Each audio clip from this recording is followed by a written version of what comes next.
I'm hoping that they'll be standing room only at the back. Brian Barry is trying to start a small green revolution in this corner of the Derbyshire Dales.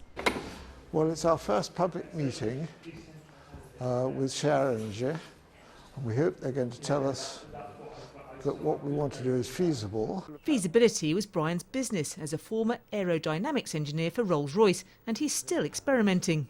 If you look down there, you can see my PV cells. And there's my wind turbine. After installing Brassington's first air source heat pump, he began reading about community heating networks. We were a village which was crying out for something to be done on a community basis.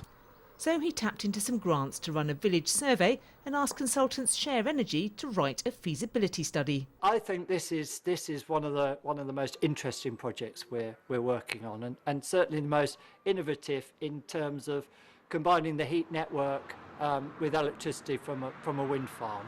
The idea is that we would have a centralised energy centre that could generate heat and send it round the village. So that people can get rid of their smelly oil boilers and their oil tanks.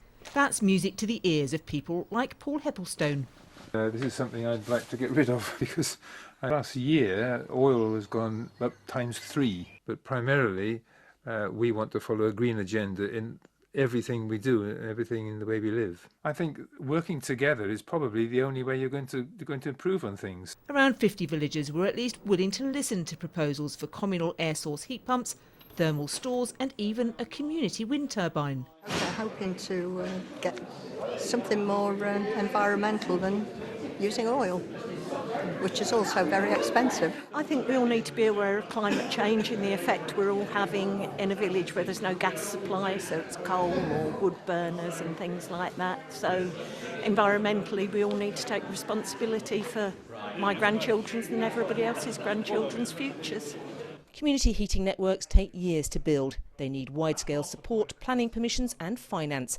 But Brian's meeting was packed, so there certainly seems to be energy here to get things started. Sally Bowman, BBC East Midlands Today, Derbyshire.